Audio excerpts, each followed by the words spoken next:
usually start work at 7. I sometimes leave at 5, other times I stay until later, and other times we work 24-hour calls. This charming girl behind the wheel works as a resident physician in one of New York's many hospitals.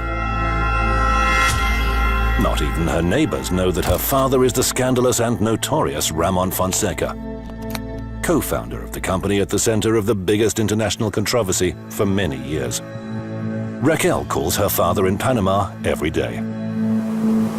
Hola, papi. ¿Cómo estás? They just can't talk enough. Ramon Fonseca was released from prison just days before this interview.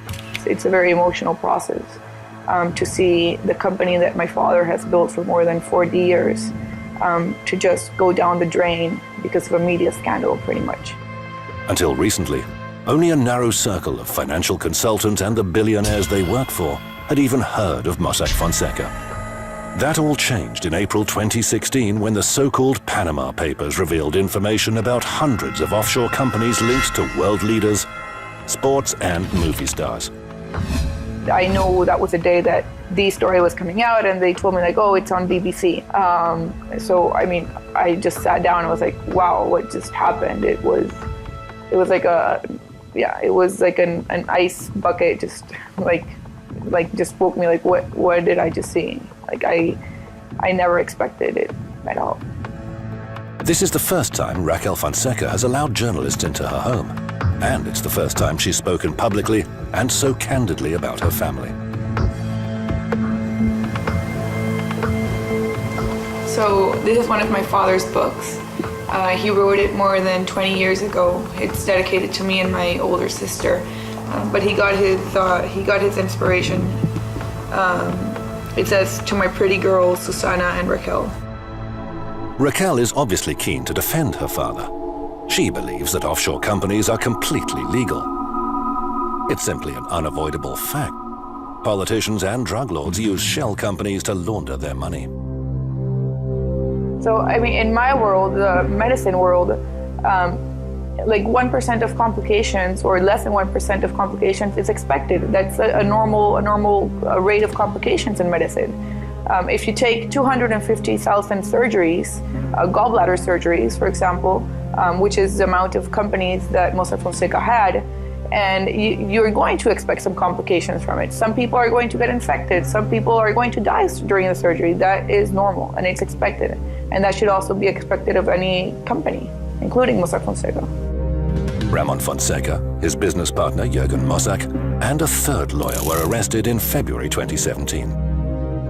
They wouldn't give him water or food if we didn't bring it. So no, we took them breakfast, lunch, dinner for the 3 months that they were detained. How the media is able to get a hold of everything, but they can't get a hold of this mysterious Jane Doe. Raquel is convinced that John Doe wasn't a company employee. Mossack Fonseca was a family. It wasn't an office, it wasn't a company, it was a family of people working together. With more than 300 employees in Panama and I believe 600 collaborators worldwide. Mossack Fonseca is confident that its database was hacked by an outsider. It was an illegal hack of information with some very powerful people that were behind this for unclear reasons to me. But today, we can only refer to what experts call the hybrid war. You know, hybrid warfare is something that takes regular military strategy and it blends it with cyber war or other ways of fighting war. You know, we came up with a term back in 1999 called New Millennium Warfare.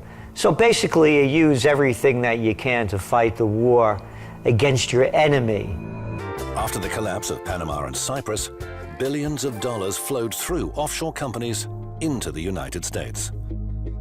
It's estimated that there's $32 trillion worth of washed money in tax havens. Nothing wrong with them?